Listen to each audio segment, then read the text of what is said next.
Գյորջյան Կասկադ 60 ամիս փուլային վճարում բազմաթիվ առավելություններ։ Քանի որ տարին ամփոփում ենք եւ 2025 թվականի վերջին կառավարության հետ հարց ու պատասխանն է, դրա համար ուզում եմ անպայման 1-2 հարց բարձրաբանել։ Մեծարգո վարչապետ, նախորդ հարց ու պատասխանի ժամանակ ընդդիմությանը առաջարկեցիք, որպեսզի ձեզ հետ միասին գա եւ ծանոթանա բանակի բարեփոխումներին, եւ սա հերթական առաջարկությունն էր, որը մերժվեց ընդդիմության կողմից, խորհրդարանական ընդդիմության կողմից, բայց փոխարենը մեր հասարակության շատ տարբեր շերտեր, պարբերաբար տարբեր մասնագիտությունների տեր մարդիկ, մտավորականներ այցելում են եւ տեսնում են բանակի բարեփոխումները, պաշտպանական գծի կահավորումը, որքան պաշտպանունակ է դարձել մեր բանակը եւ գալիս են ու փորձում են այդ ոգևորությամբ կիսվել ժողովրդի հետ։ Ամեն անգամ, եթե մեկը հանդգնում է որևէ մտավորական, որևէ դրական կարծիք արտահայտել, դառնում է սարսափելի թիրախ եւ ամենազազրելի ճանապարհներով փորձում են այդ մարդկանց լրացնել։ Նույնը վերաբերում է ճանապարհներին, օրինակ, եթե ես առաջ ինձ ասեին, որ մեր գյուղ կարելի է հասնել 2.5-3 ժամում, ես կապշեի, բայց հիմա դարձել է ճանապարհը այդքան եւ ապահով եւ ամեն ինչ հրաշալի է ուղղակի։ Մի խոսքով ուզում են տպավորություն ստեղծել, որ երկիրը կործանվում է, որպեսզի որևէ դրական բան չլինի։ Օրինակ այն հոգեվորականը, որը ձեզ կարող է կամ մեր քաղաքական թիմին հայհոյել, նա իրավունք ունի քաղաքական հայացք ունենալ։ Այն հոգեվորականը, որը որ լոյալ է, նա իրավունք չունի։ Եվ այսպես կարող եմ շատ երկար այս ցանկը շարունակել։ Հիմա ասածս ինչ է։ Այս իրավիճակը չէր կարող ստեղծված լինել, սա հատուկ նպատակ ունի, որպեսզի այսպես ժողովրդի ոգին անկում ապրի, այդպես հեշտ է կառավարել եւ հեշտ է իրենց պատկերացրած հեղաշրջումը իրականացնել։ Առանց գործակալների եւ առանց ազդեցության գործակալների սա հնարավոր չէր լինի իրականացնել։ Ժողովրդին այդ հարցը հետաքրքրում է, բարբերաբար այդ հարցերը տալիս են նաեւ այն խոսակցությունների մեջ, որ շատ պայքարների հիմքում հասկանում են, որ ավելի խորը բաներ կան ընկած, քան այն ամենը, ինչի մասին մենք խոսում ենք։ Կարող ենք հուսալ, որ մոտ ապագայում կլինի մի օր, որ կսկսեն բացահայտվել այդ գործակալական ցանցերը եւ մենք կկարողանանք շատ ավելի հեշտությամբ ի վերջո ժողովրդին հասկացնել, որ մենք իրապես ճահճից դուրս ենք եկել եւ իրապես բռնել ենք ոչ միայն մեր երկրի, այլև տարածաշրջանի խաղաղության ուղին եւ դա մեզ հաջողվում է։ Շնորհակալություն։ Նիկոլ Փաշինյանը կարձագանքի ձեր հարցին։ Շնորհակալ եմ Տիկին Բադալյան հարցի համար, եթե նկատի ունեք ազդեցության գործակալների ցանցերը, իմ կարծիքով այդ ցանցերը բացահայտված են։ Ամբողջությամբ եւ լիարժեք։ Եվ ընդ որում այդ թվում հարուցված եւ դատարաններում գտնվող քրեական գործերի շրջանակներում են։ Եվ իմ կարծիքով քրեական գործի նյութերում, տեսեք, ես նոր ինչ ասցի նույնիսկ հրապարակված փաստաթղթերի մեջ բաներ կան, որ ես ձեզ չեմ կարա մատնանշեմ։ Ես խոսում եմ հրապարակային փաստաթղթի մասին։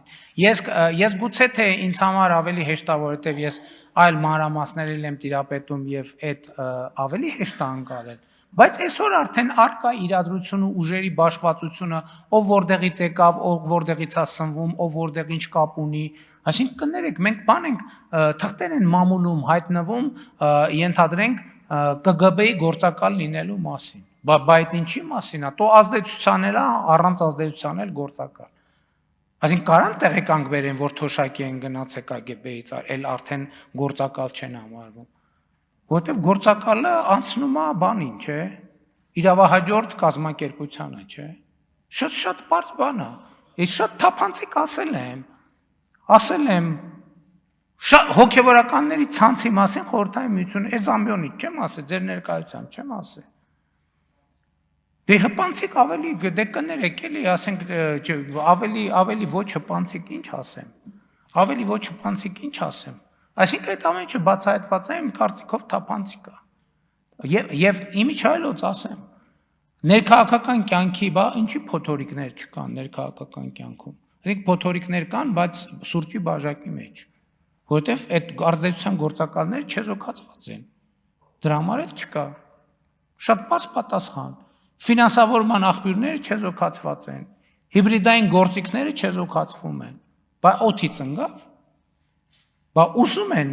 չեք զգում հենց բանի դահլիճից էլ բանի էքսպրեսիայից արդեն զգացվում է, չէ, որ մարդիկ սենց բան են անում, վառվում են, բայց չի ստացվում իրանց մոտ ոչի բան։ Ինչի շատ բարձ պատճառով, որովհետև այդ կոնսպիրատիվ բոլոր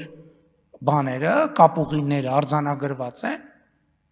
եւ ով որ փոխում է այդ կոնսպիրատիվ կապուղով անցնի, չագուչով գլխին տալիս ենք։ Եվ վերջ, եւ պարզ, եւ թափանցիկ։ Հա մեր ժողովուրդն է մեզ անդադ բաներ անում, քննադատում էր, նույնիսկ հայհոյում էր, ասում էր հերիքա անկամ թավիշը, բա ինչ եղավ, բանը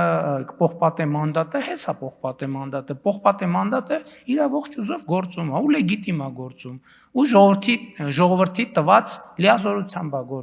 գործում է, չի ուշացել ընդ որում, ճիշտ պահին, միշտ էլ գործել է ժամանակին եւ պահանջին համապատասխան, եւ համոզված եղեք, ինչքան օբյեկտիվ պահանջ լինի, այդքան համապատասխան օբյեկտիվ պահանջի գործելու է, որովհետեւ խոսքը Հայաստանի պետականության մասին է, ժողովրդավարության մասին է, ժողովրդի ինքնիշխանության եւ ազատ կամ արտահայտման մասին է, եւ մենք գնալու ենք իմ կարծիքով բացահայտված է ցանց ու ոչ մի գաղտնիք այլևս չկա։ Ուղղակի պետք է մի քիչ ավելի ուշադիր լինել։ Արձագանք։ Շնորհակալություն եւ կարծում եմ, որ դեռ աշխատանք ունենք շատ տանելու, որտեղ երեք դուք հրապարակեցիք այդ փաստաթղթերը, տեսեք, մի ամբողջ քաղաքական ուժերի, բլոգերների, լրագրողների խումբ երեկվանից ջերմեռանդորեն փորձում է արդարացնել պետական դավաճանության էլեմենտներ ունեցող այդ գործողությունը, այսինքն Հայաստանի սուվերեն տարածքը փոխանակել ոչ սուվերեն տարածքի հետ։ Այն դեպքում, երբ որ դավաճան են կոչում մեր քաղաքական թիմին, որը որ պատերազմը մինչև հնարավոր, մինչև վերջ փորձել է պայքարել ամեն մի սանտիմետրի համար, բայց պատերազմը ունենում է շատ անկանխատեսելի հետևանքներ։ Եվ ասածս այն է, որ այնուամենայնիվ ժողովրդի վրա այս ազդեցությունը կա։ Հիմա մի քանի վայրկյան ժամանակ ունեմ, 3 Եվրամիությունը գումար տրամադրեց մեզ ապատեղեկատվության դեմ պայքարելու համար։ Մենք ունենք պատկերացում, թե ինչ մեթոդներով ենք գործելու եւ արդյոք մեզ կօգնի վերջնականապես արդարության եւ ազնիվ պայքարի հասնել քաղաքական եւ ոչ միայն քաղաքական դաշտում։ Շնորհակալություն։ Դա մի թեմա է, որի շուրջ հիմա աշխարհում դա բոլոր երկրներում այդ խնդրեմը կա եւ միջազգային ֆորումներում էլ քննարկվող հիմնական նյութերից մեկն է։ Ընդ որում ես ասում եմ, երբ որ լսում եմ սկանդինավյան երկրների օրինակ ղեկավարներին, ճշգրիտ նույն մարտահրավերները, ինչ որ մենք ունենք ձեր ասած ոլորտում, ճշգրիտ նույնը իրանք ունեն։ Եվ հիմա նաև այդ առումով ժողովրդավարական երկրների միջազգային համագործակցությունը շատ կարևոր է, եւ մենք այդ համագործակցությունը ստեղծել ենք եւ փորձում ենք առավել արդյունավետ եւ ինստիտուցիոնալ պայքարել այդ երևույթների դեմ։ Շնորհակալ եմ։